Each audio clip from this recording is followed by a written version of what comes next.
All right, guys. I've had a few people asking me about cost of living. Would I still live in Spain, etc. So I thought it'd be quicker to do another video because I was thinking about it. I covered this really probably at least 3 years ago, before COVID, before Brexit, before the cost of living crisis. I've got to admit, I don't think the cost of living crisis is um, real in the sense of I think it's more of a knock-on effect of Brexit, more of a knock-on effect of COVID costs and changes in the way people work, changes in the economy, rather than just magically appearing. Because obviously things like the old furlough scheme, somebody's got to pay for them, haven't they? So my point being is, I don't think this is just a new thing. I think it's just a knock-on effect of other things. And they go, oh, blame Ukraine, blame this, blame that. It's a compounded problem. But questions around, would I move to Spain? Do I recommend moving to Spain? Is it getting more expensive to live in Spain? I'll cover these topics in this quick video. Firstly, costs.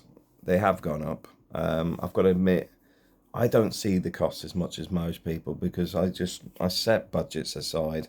Although when my mortgage jumped, I could see if I hadn't paid, I think it was about 25,000 off last year, it would have gone up considerably. But it didn't. It literally went back to as if I hadn't paid the 25,000 off, monthly payment wise.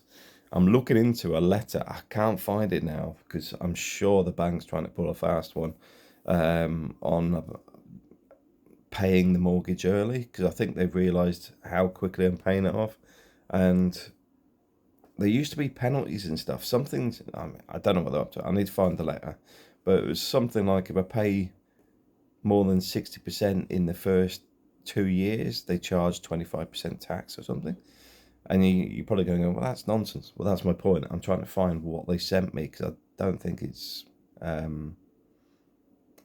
correct, and I struggle to find information on it. But maybe somebody else out there knows better than I do, because there does seem to have been some changes in the laws and stuff. So the banks must have been up to something before. But certainly, I've got to have a look into that because I want to try and pay the mortgage off, because so the mortgage is off, my cost of living just does that. But anyway, that's me. Um, my interest rate went from, was it 2.2 to 5.3, I think, as it is now. And I've got to admit, the reason I wasn't too bothered on the fixed period is because I want to pay it off. I want it gone in the next 2 years. I don't want a mortgage.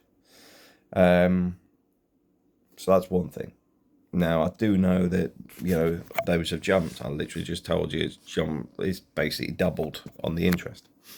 So that's one thing. Yeah, that's gone up. Same as Bank of England in the UK. It's just increased theirs. Food. I find a lot of supermarket food's gone up. April sees it more than I do, but I think she was saying the costs have probably gone up about 34%. Not 34, 30 or 40%. Because she was looking at our spend has gone up quite a bit. Now, to be fair, we could reduce our spend quite easily. It's a bit like in the UK, because I'm trying to start eating more health in the UK.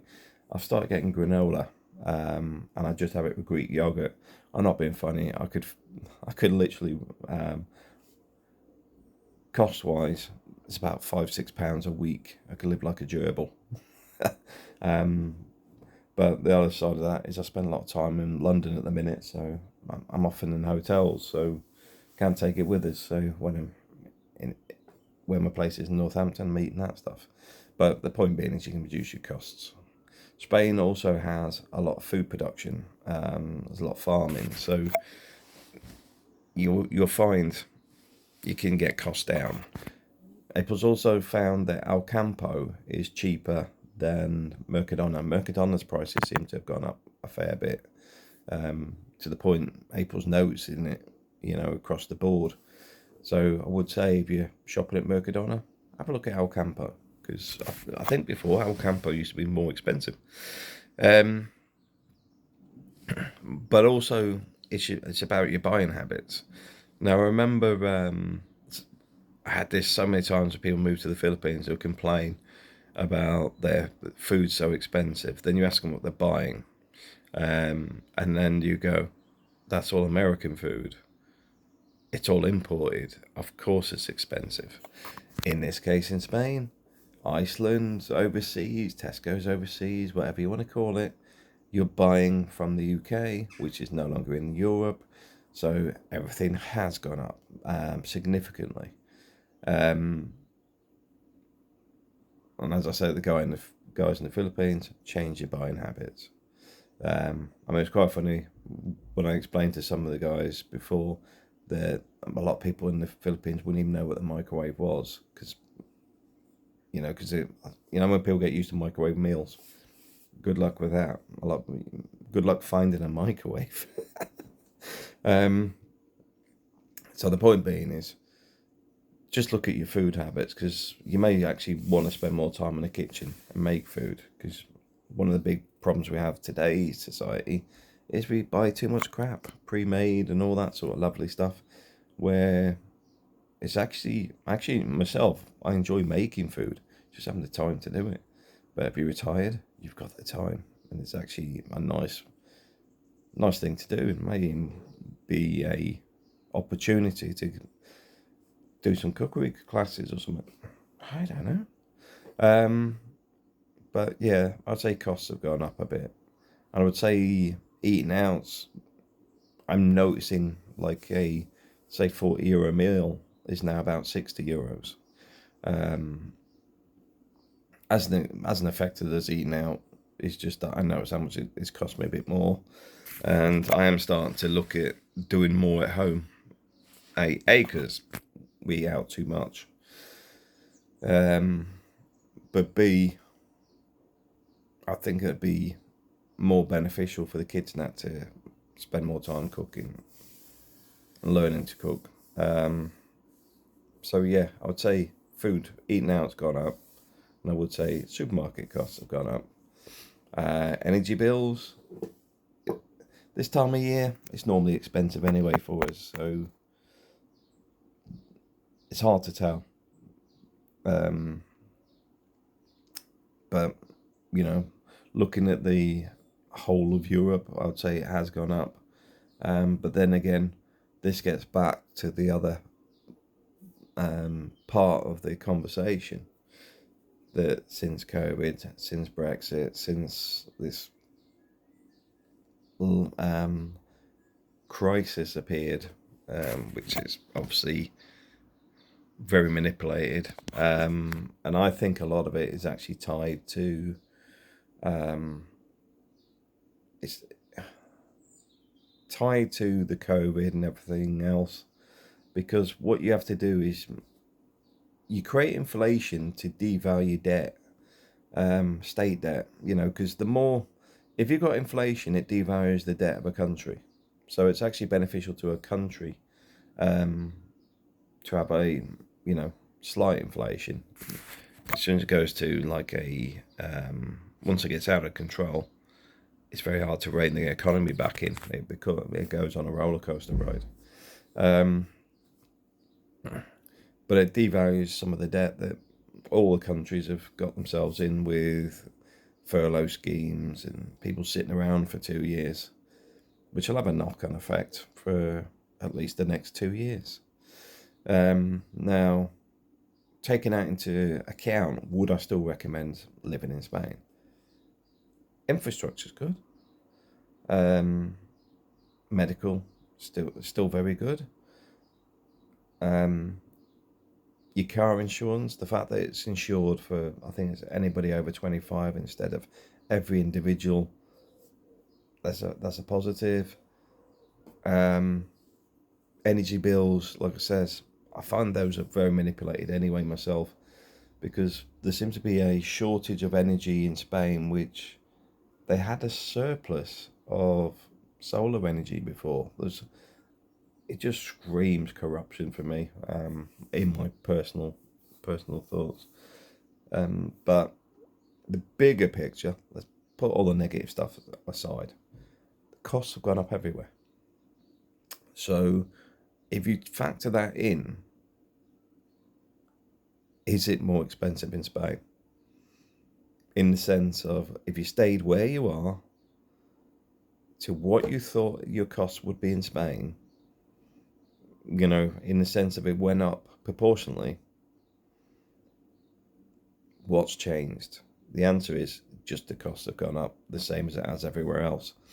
I wouldn't say make that be a prime reason not to move to Spain. Now, if you're talking about the visas and the processing, a lot of that's starting to fall into place anyway.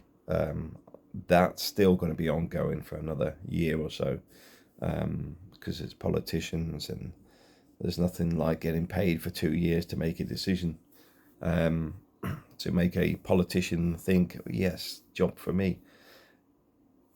But the driving license stuff is starting to drop in, which means I expect there's going to be some changes in some of the visas,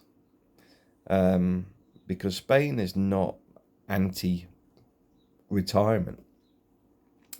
In fact, it's very pro.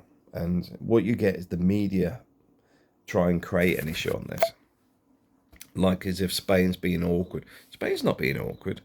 What it is the UK didn't really sort itself out, and these are all knock-on effects. Now, don't get me wrong, arguments between the EU and the UK is, it shouldn't be, oh, the EU are doing this and the UK are doing that. The answer is, not interested, just get it sorted. But the tabloids, they live on it, because easy media, don't have to get out of bed to do that. You just look at what people are talking about. Oh yeah, the Northern Ireland Treaty, all that sort of, it's an easy sell. It fills media space without actually having to go to Ireland or go to Parliament, or because it's just spoon-fed relevance of irrelevance, in the sense of it will get there when it gets there. So I think the key thing is understanding that you still have to go through the same process. But myself, I went through the process of getting into the immigration system of Spain for a residency, my NIE, my driving license, getting on the electoral roll with a padron, all before Brexit. The only difference is now you're treated as a third citizen, in the sense of you're not European, you're outside of the EU. So you follow the same rules if you come from America, Canada, Australia. And I'll tell you now, it's far easier getting into Europe than it is to get into the UK. So just bear that in mind. I still recommend moving to Spain. I still love the place. Still, I find it's actually busier now in La Mata from when we first arrived. I find that we're actually meeting a lot more people. A lot, I keep getting recognised in the street regularly, which is it's nice. Like I said, don't just say hello, just bear in mind it's only one way. So you know what I look like. I can't see you. But don't let the negative media stuff put you off moving to Spain. All you need to do is think about it and go, right, what's that actually going to cost me? Okay, there's a bit more bureaucracy with the visas and stuff, but if I'm retired, I've got time. I can get through this. Okay, I'll have 40 euros less a month. What's that real impact? Okay, I won't go out on a Friday night. I don't know. Go out two Fridays a month. But you know what? Instead, I'll do a cookery course or something. it's just rejigging your life. If you want to do it, just do it. That's my best advice. But I've had no negative outputs from moving to Spain. I know some of the guys recently, I think they've missed the connection with um, having more people from the same background, that type of thing. But for me, I'm used to new communities and all that sort of stuff. So it's not something that's an issue for me because I've moved country to country and I'm quite comfortable. Well, it's like now I spend most of my time on my own when I'm working, and I have done for, I'm not even going to say how many years. Um, but Spain has a lot to offer. And the other thing is, it's not often stuff that you'll see until it's taken away.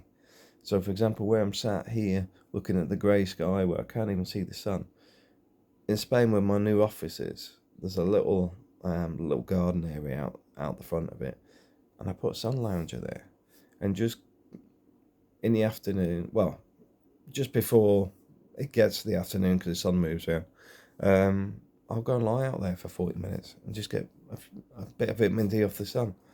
It's that type of stuff that makes Spain worth living, and there's a lot of sense of community there as well. So take all of that into account when if you're thinking about it, or it's something you definitely want to do, and all this stuff sort of making you uneasy about it. Is think about it. It's about you.